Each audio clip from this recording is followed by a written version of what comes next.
My name is Margaret. My mom was a drug addict, and she left me and my sisters in a motel room. And when the authorities found out about us, my sisters hid me underneath the bed. I was almost dead from dehydration from them trying to help keep me alive. Authorities got us and took us out of there. My grandparents adopted me. And so I grew up thinking they were my parents. My grandfather started sexually abusing me when I was 5.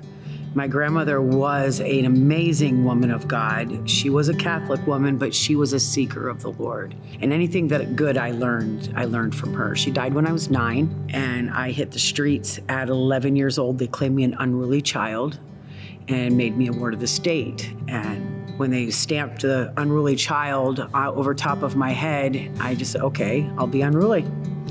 And from 11 to 16, I was in and out of juvenile detention centers. Got married at 16 to become an emancipated adult. He went to prison shortly after we got married, had my first child. And there I am trying to raise a child with no skills of being a mother and trying to raise this little boy. Then I married another man. I was married to him for 8 years and had 3 more children by him. He was an alcoholic. We did a lot of drugs. I divorced him, married my third husband, who was very abusive. I got my kids out of the house and I brought them down to my friend's house and till I can confront him. And when I went back to pick my kids up, Children's Services was on the phone and told me I couldn't take my daughter out of the house. And they took the rest of my children from me, which in turn, that was the only thing that had remotely kept me from diving in really deep. 2000 was my last time in jail. That's when I met the Lord. I remember this lady doing a church service, and she was talking about when you come underneath the blood of Jesus, how then you have the power to rebuke Satan too. And I was like, listen, you got to tell me more about this blood, because I got all kinds of Satans to be rebuking. You don't even know. And she didn't. I wouldn't let her go until I said that prayer. And God came down like fire. He took my swearing away. And the girls in the jail were like, are you okay? What's going on with you? Her love was amazing. She was my spiritual mom. And then God brought my children back in my life.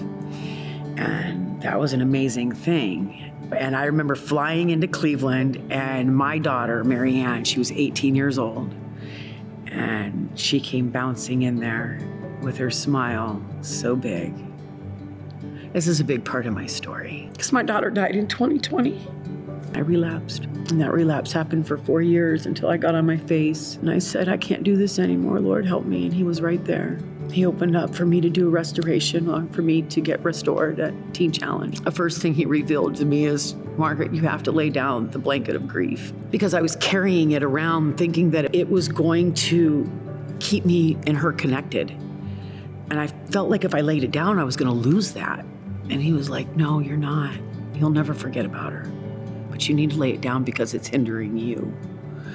And I did. I laid it down. And God showed me that this is where she's at now. She's with me, Margaret. She's with me. She's with me, serving me, worshiping me. She has peace. And that gave me peace. All I wanted was her to be with him. You know, he's patient and he's gentle and he restores.